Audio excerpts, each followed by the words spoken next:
Hello again, folks. Welcome back for the final movie released in the Star Wars saga up until this year, Star Wars Episode 3, Revenge of the Sith.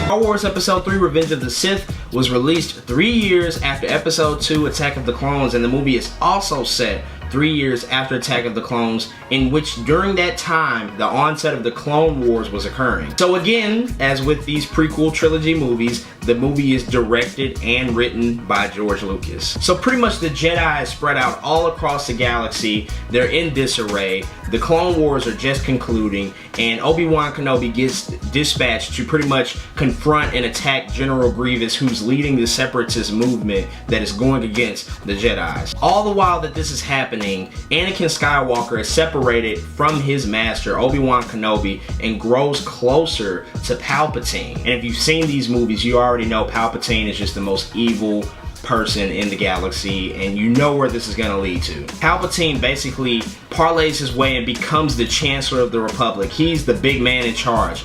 In the previous two movies, he was pretty much planting the seeds and manipulating people in order to get to this point now. And unknown to the Republic, Palpatine is a Sith Lord, and he's not just any Sith Lord, he is the Master Sith Lord. So because this is the conclusion of the prequel trilogy, which leads into the original trilogy of films, this movie has a lot going on in it. It has a lot of revelations, a lot of different plot lines and things that's happening that's essential to tell the story of the original trilogy. Because of that, that makes this movie so much better than its predecessors. Episode 3, Revenge of the Sith, is the best movie of the prequel trilogies. You know what? I would say that Revenge of the Sith is probably the third best movie in the Star Wars saga in general. Like, I really enjoyed this movie. This is another movie I saw in theaters. I was a little young. I wasn't as hip to Star Wars as I am now, but I just remember the emotional weight that was carried with this movie. I remember that it felt like an event film, which the first two didn't feel like.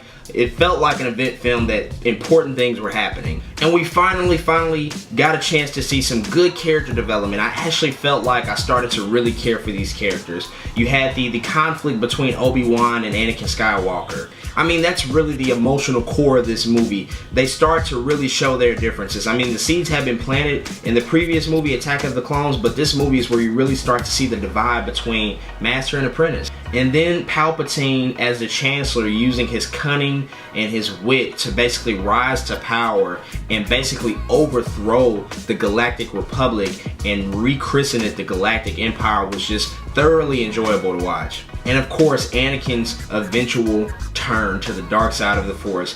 That was really the moment that everybody had been waiting to see. How is this going to happen? How is the divide between him and Obi-Wan going to occur? How is he going to be basically seduced by the dark side? And that made this movie just thoroughly enjoyable. I mean, Lucas has directed 4 out of the 6 episodes himself, and this is probably, as a director, his best work on his own without having the help of others. As a director of this franchise himself, this is probably his best produced episode. Because trust me, oh man, episode 1 and episode 2 were disappointments. Episode 2 was better than 1, but both of those were just huge disappointments, and I had not felt any connection to these characters or this universe at all. But I just, I really had a great time watching Revenge of the Sith. I felt, just like I said, an emotional weight to it. The finale of the movie is just incredible. I mean, it's a really long finale. The third act takes up a huge chunk of this movie. Gotta talk about the lightsaber duel between Obi-Wan and Anakin. They finally faced off after all of this time, and you can just see how much it hurt Obi-Wan to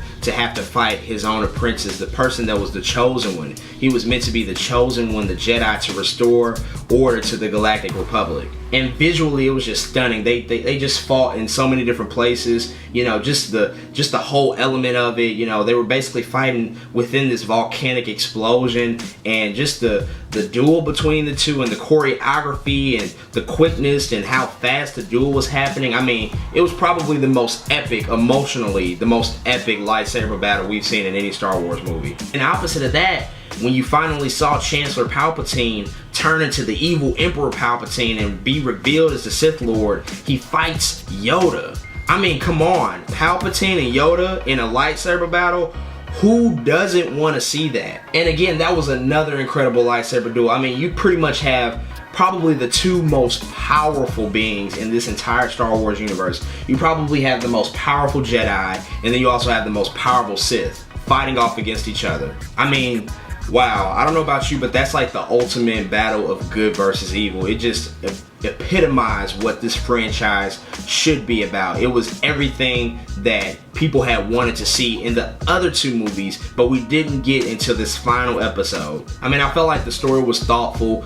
You still had political ideologies that existed throughout the movie, but it was toned down in order to really tell the story of the characters, because it had to. The movie before the original trilogy, you have to tell the story of how this guy became Darth Vader. You have to tell the story of how Palpatine came to power. You have to tell the story of how the Republic and the Jedi Order fell. So it was a really, really important film that could not be a failure. It could not end up like Episode 1, The Phantom Menace, or even Episode 2, Attack of the Clones. It had to knock it out of the park. For me, it's not the best Star Wars movie ever made, but it does make a good case for being the third, and maybe even some people's eyes, the second best Star Wars movie. It had a lot to it. It packed an emotional punch. It had great character development, great visual effects. I mean, those were just awesome and spectacular. It was very operatic. I felt like the movie was, you know, had regained that quality of like a space opera like the original films had. Episode 3, Revenge of the Sith, is really an achievement in storytelling combined with visual effects to really make a great story unfold and deepen the characters of this universe as a whole, and it makes you, it makes you understand how everything came to be. Thoroughly enjoyed this film. The final score that I'm going to give Episode 3, Revenge of the Sith, is an 8.5 out of 10. Like I said, this is the best of the prequel trilogy. It's one of the best Star Wars movies. It's definitely George Lucas's best movie as the director of this franchise. So folks, that is it. That is the conclusion of my movie reviews of the entire Star Wars saga. Please, please, please go check out all of my other reviews of every Star Wars movie, Star Wars Episode 1 all the way until Star Wars Episode 6. Check out the entire saga. And if you haven't, go check out these movies for yourself. If you have not seen the Star Wars saga, go catch up and see these movies before the release of Star Wars Episode 7, The Force Awakens, occurs this December 18th, 2015 in theaters worldwide. You are not going to want to be the person that doesn't know anything about Star Wars when that movie comes out. It's going to be amazing. It's going to be epic. It's going to be one of the biggest movie releases ever, and hopefully the movie delivers. Unlike some of the movies we've had in the saga, I'm pretty sure that they're going to knock it out the park with The Force Awakens. So as always, folks, go follow me on social media, JRW the Creator, on Twitter and Instagram. Go check out my website, jordanrwilliams.com. And that's it for my review of the Star Wars saga. Check out all my other content, and as always, I'll see y'all next time.